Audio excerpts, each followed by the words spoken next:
everybody, and welcome to We'd Rather Be Reading. I'm Jerrica. And I'm Lia. And today we are talking about debut novels. Yeah.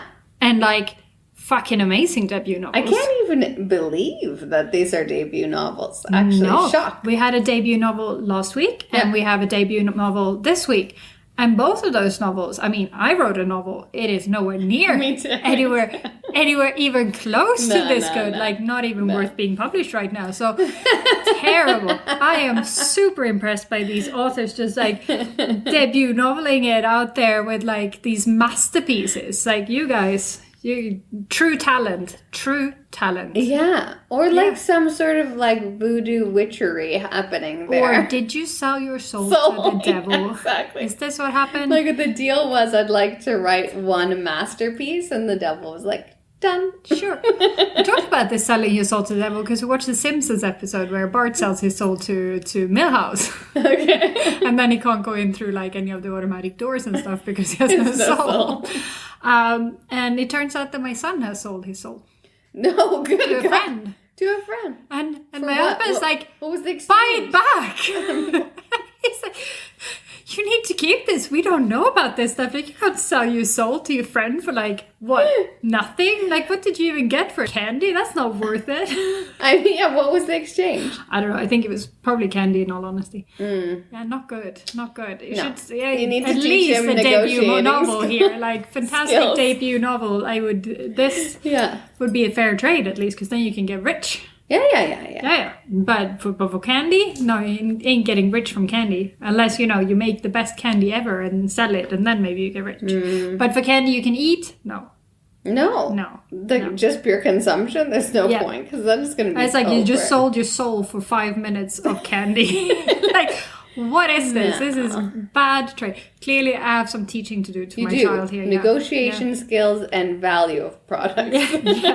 Yeah, the value of your soul, which should be more than a bag of candy. Anyways, we have read Gail Honeyman's Eleanor Oliphant is completely fine. And she is completely fine. She is so fine.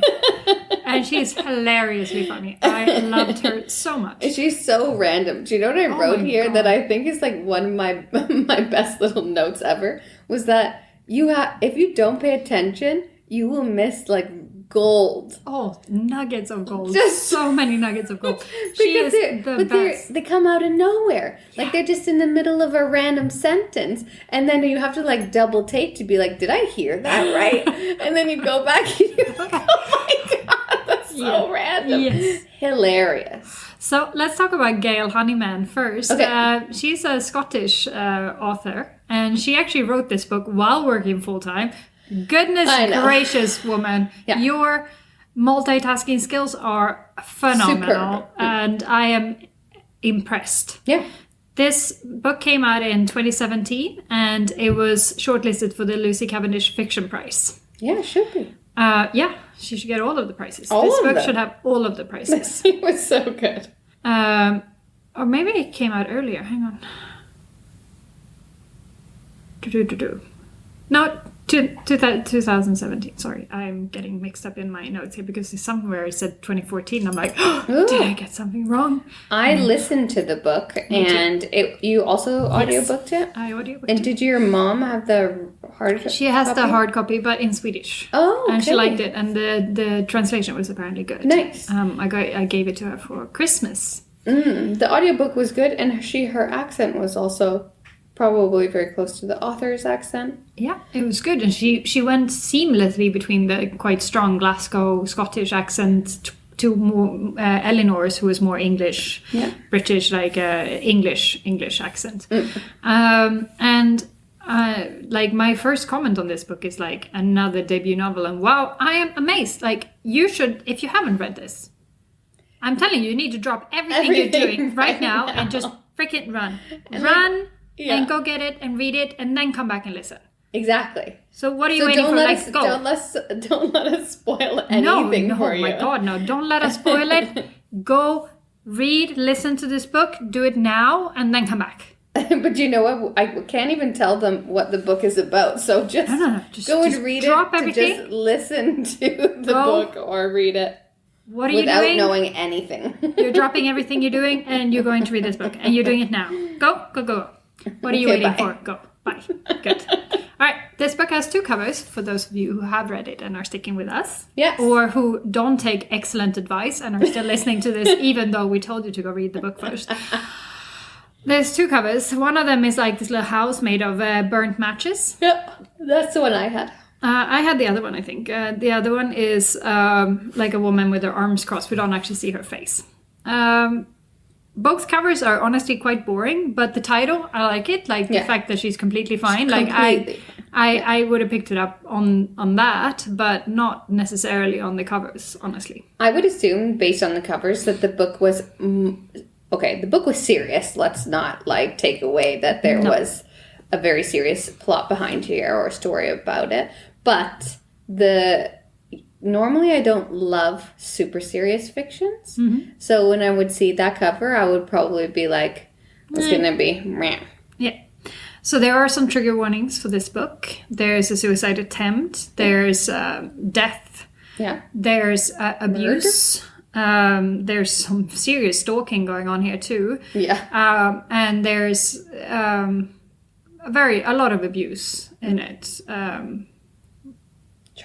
Child abuse and murder kind of thing too. It's got some trigger warnings there. So if you are sensitive to these things, go into it with that knowledge, but it also deals with it very nicely. So I think you should be fine. Anyways, so this book is from the perspective of Eleanor Oliphant. She's the protagonist and narrator. She lives in Glasgow, Scotland, and works as a finance clerk for a graphic design company. She's 29 years old at the beginning of the book. I think she turns 30 during the book. She's very academically intelligent, and she has a degree in classics, and she has high standards of literacy. She does the Daily Telegraph crossword every lunch break.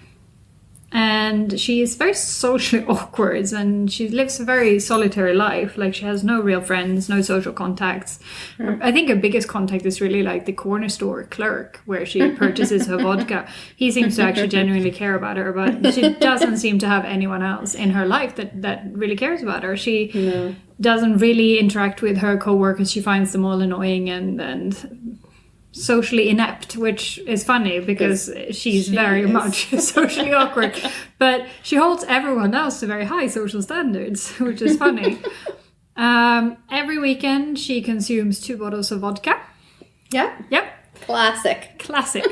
She takes very little interest in her appearance, and she has not cut her hair since she was 13, so we can only imagine how freaking long this thing is. And she also has a burn on her face. So she has a scar on part of her face. From eye to chin. It's quite big. So she's very unaware of the fact that she herself has problems. Like, she describes herself as absolutely fine. And she tends to blame any kind of social awkwardness that arises from any interaction on the other person. And their underdeveloped social skills, which is hilarious. And this creates a lot of hilarious situations where you're like, oh my god. Like the way she tips, where it's like cents as she counts out. It is hilarious. There's one incident where she's at a pub and she orders a drink and it comes in a bottle and he puts the glass down next to the bottle. And she's like, does he not realize that it is his job to pour my drink? Like, am I supposed to do his job for him? And then she tells this poor bartender who's like, wow, this lady's nuts. And then he pours a drink and she's like, very rudely too. Yeah.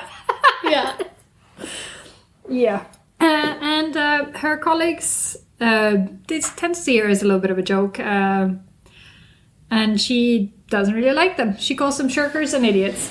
Yep. And during this book, there's kind of clues coming out here and there that Eleanor has had a bit of a troubled past. She gets like visits from social workers, and she spent time in foster care in children's home, and she also spent a couple of years living with an abusive boyfriend who physically assaulted her and sexually assaulted her on several occasions. And she has twice yearly still visits from social workers to check in on her and make sure she's fine. And her mom appears to be in some kind of prison. and she calls Eleanor for a 15-minute conversation on Wednesday evenings. And then gradually it will turn out that, well, the mom is awful, first off. Yeah. Like, worst mom ever kind of thing. But throughout the book, it becomes clear that the mom is not, the phone calls are not actually real. And the mom is actually, we find out towards the end, spoiler alert, that the mother is actually dead and has been dead for quite a while. When you read this book before me, and you then said, pick up on the clues and try to guess what the plot twist is.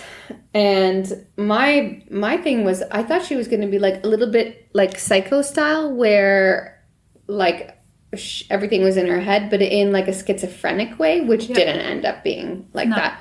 Instead, it was more PTSD from trauma. But also, I thought, and afterwards when you were like, did you guess the twist? And I said, what was the twist? And you were like, what do you mean the mom is dead? And I'm like, yeah, but the mom was dead the whole time. It was always in her head. That was my first instinct. And I thought, maybe I would just misinterpret it, but I thought she said at one point, somebody said to her, oh, do you miss your mother? And she's like, no, God, no. And that to me was like, that the mother was gone. Yeah. And towards the end, when we find more and more out, the mother's voice in her head gets creepy and creepier. I mean, did you notice that? Yep. And you will only notice that if you're listening to the audiobook of it. But if you read it, I suppose you wouldn't hear what the author wants you to feel, right? And that voice gets so friggin' creepy, like there's a ghost behind under my bed kind of creepy. And I was like, hard to listen to. Yeah. But it was a dead giveaway that she was dead. Fair enough. I didn't pick it up immediately. I was suspecting it here and there, but I wasn't sure. And it was a bit of a surprise when I found out. But a major plot thing in this book is a crush that Eleanor develops on the singer of a band, Johnny Lomond. And he's the lead singer of a local band, and she won tickets to one of these shows where she sees him for the first time, and he's well dressed, so she assumes that he is the love of her life and husband material, because no one who's horrible will wear such shiny shoes and, a cravat and stuff. Like, she's like... So she starts stalking this Johnny Lomond. Proper stalking, too. Yeah, like she follows him on social media and she finds out where he lives. She visits his building. Yeah. And she starts... in her head the whole time, so normal to her. She's like, oh yeah, hey... what you doing tonight? And it's kind of like talks to herself. So that's why I thought there was a bit of schizophrenia there, but I was wrong. She's just so she starts planning their meet cute, basically. Yeah. She starts planning on how they're gonna meet and how he's gonna fall. Understand here that they're meant to be together, because clearly they are meant to be in her way. So she starts caring a bit more about her appearance. She cuts her hair. She has a bikini wax, which was an hilarious experience to follow along with in the book, when she accidentally gets waxed all the way and then accuses the technician of being a child pornographist who makes her appear childlike for it was quite something. And she gets like makeup tips. She updates her wardrobe a little bit because her Velcro shoes are not quite up to the fashion standards of meeting your potential new husband here, who's is the front man of a band and who has slightly higher fashion standards than the Velcro shoes. And one day, she runs into computer issues and she has to call IT, and this little embryo of a friendship strikes up here between her and the IT technician Raymond Gibbons, and he starts kind of calling on her, like interacting with her. And one day when they're leaving work, they witness an elderly man collapse in the street. That's Sammy Tom. And they, at Raymond's insistence, they call an ambulance because she's like, well, he is clearly high or drunk and deserves to die. So let's not call any help here. He brought it on himself. That's her reasoning in the situation. And Raymond's like, Eleanor, we have to help him. Yeah. So they help him. And this leads to like a friendship where they have to spend some time with Sammy's family at different occasions, with hilarious social interactions with the gift giving to Sammy's son. and like the social cues, like they go in to see Sammy's daughter and she says, oh, don't bring anything, just bring yourselves. And then when they got there, Raymond has brought something and Eleanor's like, did you not listen? She said, don't bring anything. This is so rude of you to bring stuff anyways. Yeah. So, but then it gets well received, obviously, by Sammy's daughter. So next time they're going to see another one of Sammy's family members, Eleanor decides to bring a gift. Do you want to tell them what the gift is? I would love to. Yes. You look like you would love to tell them what the gift is.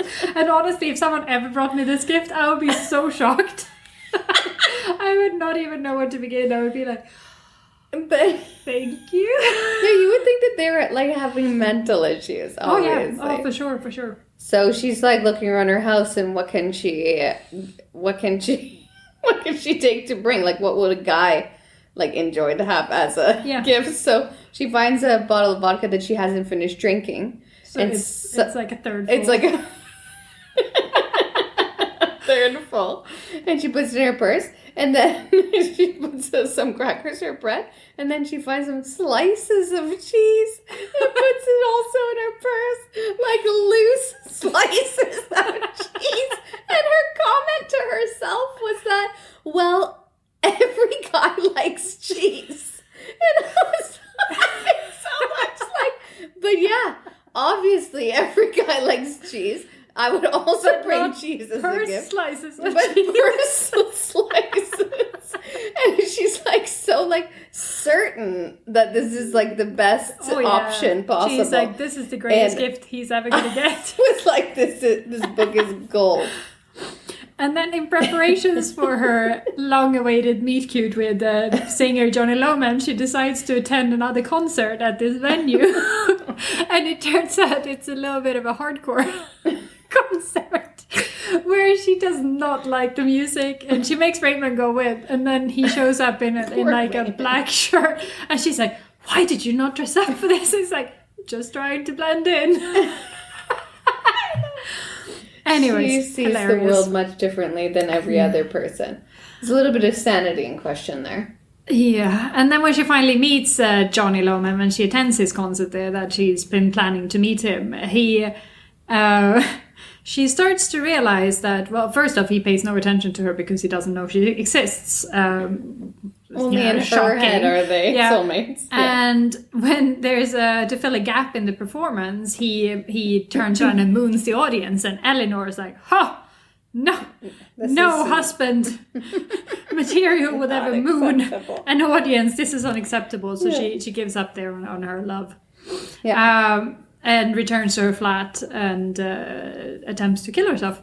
Very, very tragically. But a lot of things happen before this, and it's mostly Raymond. And Raymond is such a central character in this book. He's the one who kind of starts bringing Eleanor out of her shell. He starts being a little bit of her compass in what's actually sociable, acceptable, and normal behavior. He brings her to his mother's house, and his mom's very nice to Eleanor. Yeah. And then... at this, and Eleanor likes her. Eleanor is like impressed with the tea and everything, so it was also accepted. Yeah, she had high social standards according to Eleanor there. And then, but she doesn't have so high opinion of Raymond. No, she thinks Raymond is like a throwaway person. Yeah. And for sure, and Raymond takes a lot of abuse from her. In all honesty, like he is, he's a saint, that man. Do you watch the TV show Afterlife by Ricky Gervais? No. Oh, it's a fantastic show. Anyways, there's a character in there, and he's a postman, and that's who I think Raymond is. Raymond is the postman from Afterlife. Fair enough. I'm gonna have to look into that. But when Eleanor is having her binging here, 3-day drinking binge, and her attempted suicide with hoarded painkillers and bread knife and a bottle of drain cleaner. Raymond is the only one who's actually worried about her, and he goes to see that she's okay. He manages to get her address from their boss, and he goes and actually checks up on her, and he helps clean her up, and he puts her back like on the road to recovery, and he even brings her a cat. Yeah. Oh my gosh. Can I just say what my notes are about this cat? Please tell us. The cat making extensive eye contact with Eleanor while she was peeing. And Eleanor being so impressed by the cat because of it. She's like, and it just stared at me, made full contact the entire time that it peed. And these observations are just so random, but they're hilarious. And then something else. Oh yeah. Then she wonders if she can bring the cat to the pub and put it in a high chair. And she's like, I don't see why not. I don't see what the reason, like why. Of course, why that wouldn't be accepted. Apart from the fact that the cat would hate being at a pub in a high chair. I mean, I have a cat. My cat would hate if I brought it. She's to like, a pub. okay, maybe if a mom needs it for the baby, but then obviously would see that my cat would be using it, so it would be fine. Like tearing, laughing. But she loves this cat, and that was a great gift that he gave to her. It was a great gift, and she is like a much better pet owner than pretty much anyone I know. Just the fact that she goes and cleans the litter like several times a day because she doesn't like the. And then I went and looked at my cat's litter, and I'm like, oh, you poor thing. I am so sorry. I try to give the responsibility to my son, and he is clearly not picking up on this responsibility. So that poor cat is suffering. I'm gonna have to. That doesn't sound great, Leah. No, it's not. I'm gonna have to either give consequences or I don't know. But Eleanor doesn't want to leave the house for too long because she knows when the cat has defecates, and so she wants to go and make sure she cleans up the poop so that it's clean for when it needs to pee next. Yes. And I was like, that's very sweet. Oh, it's such good pet owner. And Raymond actually urges Eleanor here to actually see her GP, who then refers her to a mental health counselor.